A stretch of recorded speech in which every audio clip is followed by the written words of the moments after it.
आप जिंदगी में ज्यादा से ज्यादा कितने घंटे सोए हैं? 10 घंटे? 15? अगर आप 300 साल तक सोए रहें तो कैसा महसूस करेंगे?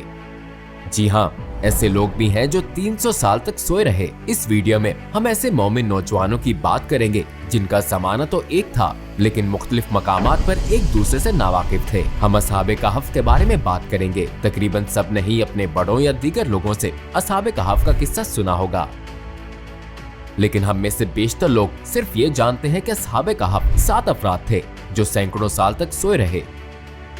दर हकीकत हमें उनकी सही तादाद मालूम नहीं। इस वाक़े का मकसद उनकी सही तादाद जानना नहीं बल्कि कुछ और है। वो नौजवान कौन थे? वो अपने समाज से फरार क्यों हुए थे? उन्हें 300 साल तक क्यों सुला दिया गया? और वो कौन से अहम तजर्बे से गुजरे जिसे कुरान की जीरत बना दिया गया?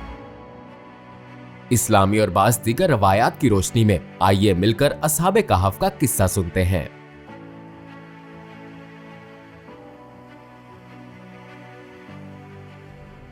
ये वो वक्त था जब मोहम्मद सल्लल्लाहु अलैहि वसल्लम दुनिया में तशरीफ नहीं लाए थे।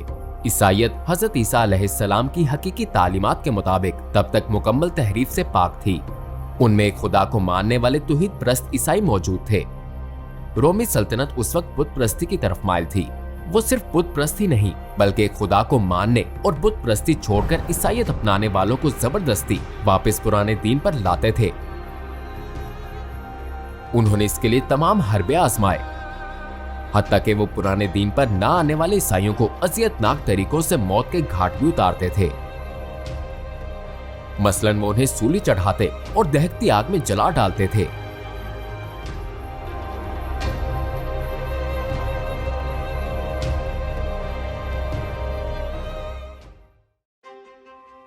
ईमान वालों की अक्सरियत कमजोर और गरीब थी। उनमें ऐसे नेक लोग भी थे जिनकी फितरत दौलत और आला ओहदों के बावजूद नहीं बदली थी। उन्हीं में से कुछ असहाबे कहफ थे जिन्हें 7 ख्वाबीदा अफराद भी कहते हैं। नौजवानों का ये गिरोह रोमी सल्तनत में अहम ओहदों पर फाइज था। वो ईमान पर कायम थे मगर अपने ईमान को छुपा रखा था। ईमान वालों पर जुल्म और सितम देखकर उन्हें बड़ी तकलीफ होती थी। मोमिनों पर बरसने वाला हर चाबुक उन्हें शदीद ठेस पहुंचाता था। वो कुछ करना चाहते थे मगर आखिर क्या कर सकते थे? उनका ताल्लुक एक ही जमाने से था मगर वो एक दूसरे से नावाकिफ थे। रोमी त्योहार में देवताओं पर जानवरों की भेंट चढ़ाते वक्त जब भी मुमकिन होता एक दूसरे से बेखबर दूसरों की नजरों में आए बगैर दूर चले जाते और इन त्योहारों में शिरकत से इनकार कर देते थे। एक दिन लोगों में बड़ी अफरा तफरी और हलचल का समा था क्योंकि रोम का शहंशाह शहर के दौरे पर आ रहा था। लिहाजा रोमी गवर्नर ज्यादा से ज्यादा ईसाइयों को बेदीन करना चाहता था। उसने उन पर जुल्म सितम और बढ़ा दिया। वो चाहता था कि जब रोमी शहंशाह आए तो बुत परस्ती का इनकार करने वाला कोई फर्द बाकी न रहे। मगर इनमें कुछ लोग ऐसे भी थे जिन पर उनकी तवज्जो नहीं गई। उन्हीं में शामिल कुछ लोग। अल्लाह ने एक मुकर्ररा वक्त तक उन नौजवानों के ईमान को रोमी गवर्नर पर जाहिर नहीं होने दिया, बिल्कुल पैगंबर सल्लल्लाहु अलैहि वसल्लम की तरह। जब मक्के वाले उन्हें कत्ल करने पहुंचे थे तो अल्लाह की कुदरत से वो आप सल्लल्लाहु अलैहि वसल्लम को गार में ना देख पाए। अब वो अहम दिन आ पहुंचा था। शहर के शुरफा बारी बारी रोमी शहंशाह के आगे झुककर अपनी वफादारी का इजहार कर रहे थे। अब असहाबे कहफ में से एक नौजवान की बारी थी जो अभी तक उनकी नजरों में नहीं आया था। उस नौजवान ने सोचा कि अब खुदा पर अपने ईमान के इजहार का दुरुस्त वक्त आ गया है। अल्लाह ने उसका दिल मजबूत कर दिया और उसने बड़ी बहादुरी से शहंशाह के सामने पुकार कर कहा, हमारा रब तो वो है जो आसमानों और जमीन का रब है। हम हरगिज नहीं पुकारेंगे उसके सिवा किसी और माबूद को। अगर ऐसा हुआ तब तो हम बहुत गलत बात कहेंगे। नौजवान के इन जुर्रतमंदाना अल्फाज ने दीगर नौजवानों को भी हौसला दिया और उन सब ने आगे आकर अपने खुफिया ईमान का इजहार कर दिया। उन्होंने रोम के तमाम मोअज़्ज़िज़ीन के सामने अपनी आवाज बुलंद की। शहंशाह उन नौजवानों के सामने उनकी जबान से निकले हक के चंद कलमात की बदौलत रुसवा हो चुका था। शहंशाह के इर्द गिर्द मौजूद लोग उन्हें कत्ल कर देना चाहते थे, लेकिन शहंशाह अच्छी तरह जानता था कि अगर इन नौजवानों को कत्ल कर दिया गया तो ये खबर पूरी रोमी सल्तनत में फैल जाएगी और ये नौजवान हीरो बन जाएंगे, जो वो हरगिज नहीं चाहता था। चनाचे उसने उन नौजवानों को पुराने मजहब पर लौटने के लिए 3 दिन का वक्त दिया। जुल्म, तशद्दुद, कुछ भी उन नौजवानों को ईमान से न हटा सका। ये नौजवान किसी तरह शहर से फरार हो गए और एक रास्ते पर चल पड़े। इस सफर के बाद, जिसमें कतमीर नामी कुत्ता भी साथ हो लिया था, वो अपने रब पर भरोसा करते हुए एक गार में पनाह गज़ी हुए, जिसके मुतल्लिक ख्याल ये है कि वो अंजलस पहाड़ पर वाक़े है। जब उनका पीछा करने वाले गार में दाखिल हुए तो खौफ के मारे भाग खड़े हुए। वो तकरीबन 300 साल तक इस गार में कैसे रहे, हम इसे सूरह कहफ की आयत से समझ सकते हैं। और अगर तुम उन्हें देखते तो तुम समझते कि वो जाग रहे हैं, हालांकि वो सो रहे थे। और हम उनकी करवटें भी बदलते रहे, दाएं और बाएं, और उनका कुत्ता अपने दोनों हाथ फैलाए हुए बैठा था दहलीज पर। अगर तुम उन पर झांकते तो उनसे पीठ फेर कर भाग जाते और तुम पर उनकी तरफ से हैबत तारी हो जाती। बिलाखिर अस्हाबे कहफ कई साल बाद नींद से जागे। उन्हें कुछ अजीब सा एहसास हुआ। वो ताज्जुब करने लगे कि कितनी देर सोते रहे। उनमें से एक ने कहा शायद 1 दिन या इससे कुछ ज्यादा। ताहम उन्हें मालूम ना था कि सदियां गुजर चुकी हैं। इस तवील नींद के बाद शदीद भूख लगने पर अस्हाबे कहफ ने एक साथी को शहर भेजा और छुपकर ख्याल से जाने की हदायत की। शहर जाकर उसे अजीब तजर्बा हुआ।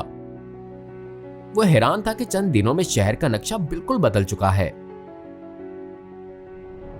मंदिरों की जगह कलीसियाओं ने ले ली है। उससे पहले की तरह इनके गिर्द बुत भी नजर नहीं आए।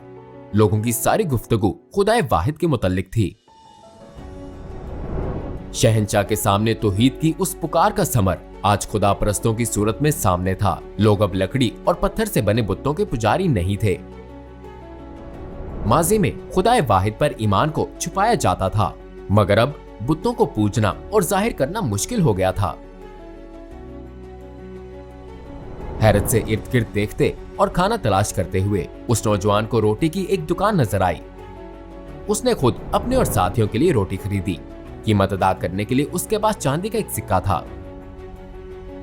दुकान का मालिक समझा कि इस नौजवान के हाथ कोई खजाना लग गया है, क्योंकि यह सिक्का सदियों पुराना था। दुकानदार ने इसकी इत्तला फौरन रोमी ओहदेदारों को की।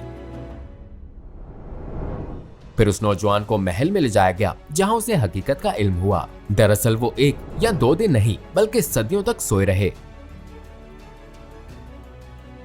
किसी हिकमत के पेश नजर अल्लाह ताला ने कई साल उन पर नींद तारी किए रखी।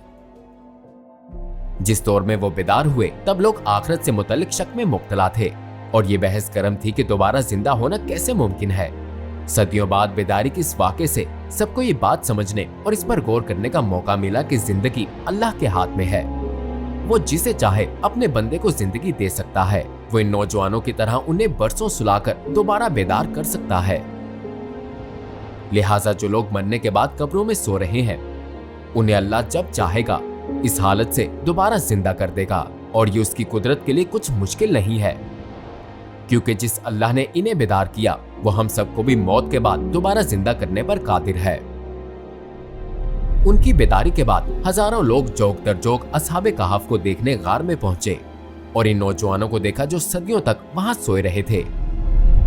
चनाचे आखिरत पर लोगों का ईमान, दूसरे अल्फाज में अल्लाह का मुर्दों को दोबारा जिंदा करने पर उनका ईमान मजबूत हो गया।